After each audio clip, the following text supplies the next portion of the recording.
So for today's content nga ay pumunta kami ng mga kaibigan ko sa Blumenhügel. And 3 weeks na nga nakastack yung video na ito sa phone ko.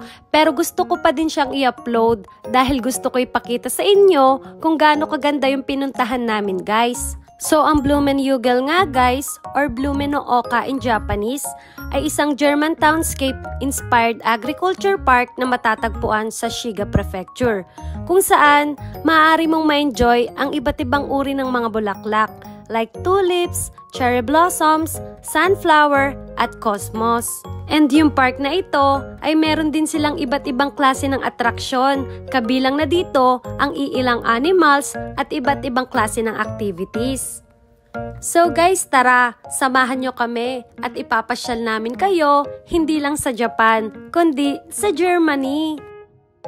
So ayun nga guys, sa laki nitong park ay pinili na naming magbayad ng 400 at sumakay dito sa train nila para mas malibot namin yung ibang part ng park. Dito nga pala kami banda sa likuran nakaupo at doon sa harapan ay mga bata at kasama nila ang kanilang mga magulang. Pangalawang beses ko na pala pumunta dito guys, pero ngayon ko lang nalibot yung banda dito.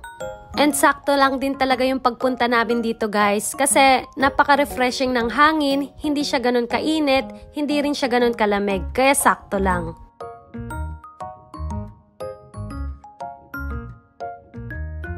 So around 10 minutes din pala kami nilibot ng train and sobrang ganda ng mga tanawin na nakita namin guys. And bawat station na madadaanan namin ay kinakawayan kami ng mga nagbabantay dito.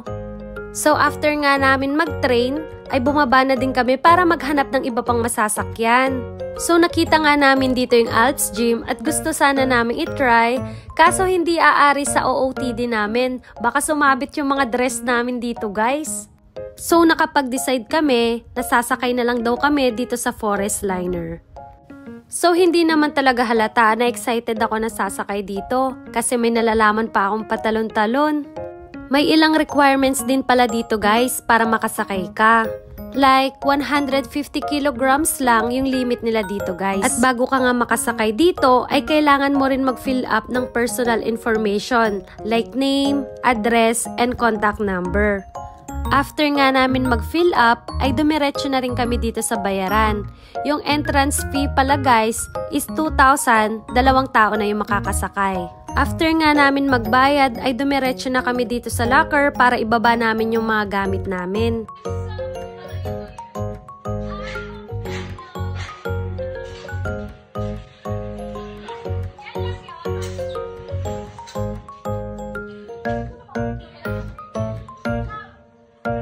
Yung kahit alam naming nakadress kami, ang lalakas ng loob namin mag-rides, yung akala mong Disney princess, pero mandirigma pala. Huh?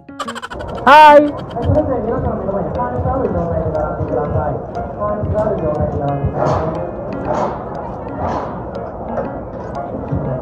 Sobrang excited nga naming apat sa mga oras na ito at may pakaway-kaway pa talaga kaming nalalaman. So ang ganap nga dito sa taas ay kinakabitan na kami ng safety harness at sinasabi yung do and don'ts habang nakasakay kami dito sa rides. Alam naman nating safety first, kaya makinig tayo sa mga instructions nila. Damage! Go, Sean! Sige, sige. Ito. Bye!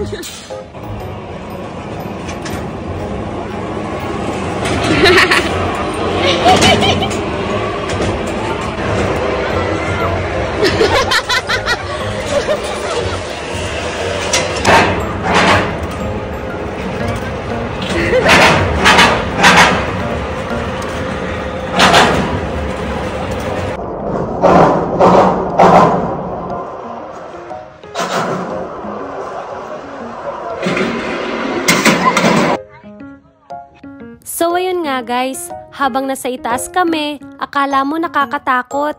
Pero ang sarap pala sa pakiramdam, yung parang lumilipad ka, napaka-relaxing.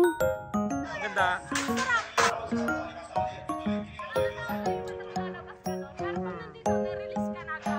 Masarap na. After nga namin mag-forest liner, ay naghanap pa kami ng isang ride bago mananghalian. Sa mga oras na to ay dumadami na nga din yung tao. At hindi lang talaga tao yung dumadami, pati mga alaga nilang hayop. So meron nga ditong dog run, kung saan pwede mong pakawalan yung aso mo at free silang tumakbo. Ang dami nga pwedeng gawin dito guys, pero hindi naman namin lahat masasakyan. So hahanap muna kami ng isa bago kumain.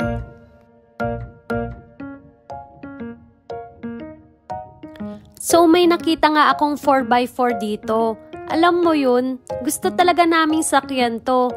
Pero hindi aari yung outfit namin. Imbis na Disney princess, maging forest princess kami dito. Kaya ayan, ang bagsak namin, go-kart na lang daw kami. Yung bayad pala dito guys sa go-kart is 1,000 per head.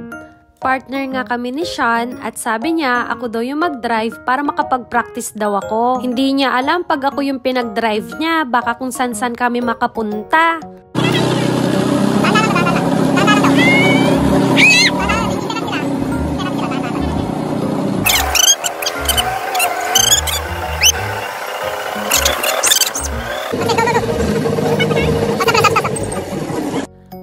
O diba, ang galing ko mag-drive kasi nakarating kami ng safe.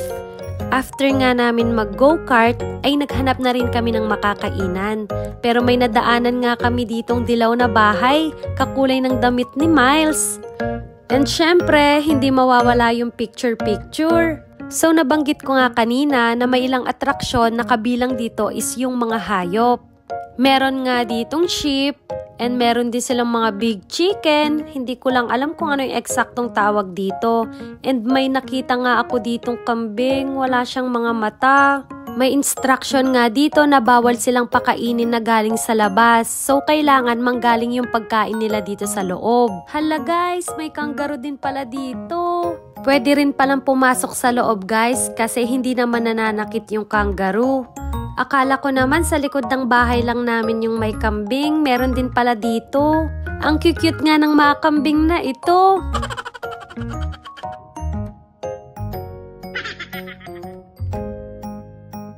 So bago ko ipakita sa inyo yung main attraction dito guys, kumain muna tayo kasi gutom na talaga kami.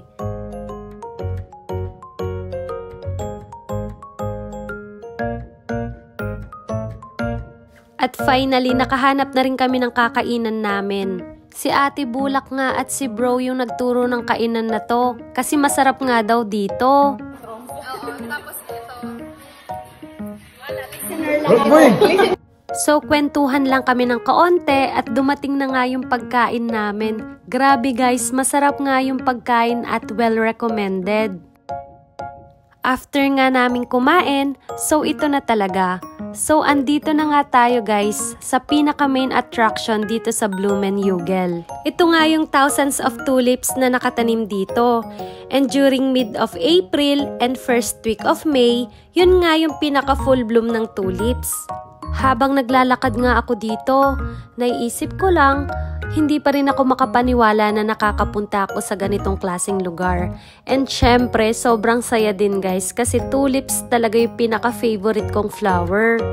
Sa sobrang enjoy nga namin dito guys, hindi na nga namin napansin yung oras na hanggang 5 PM lang pala itong park. So parang kami na din yung huling lumabas, kami na din yung nagsara nitong park.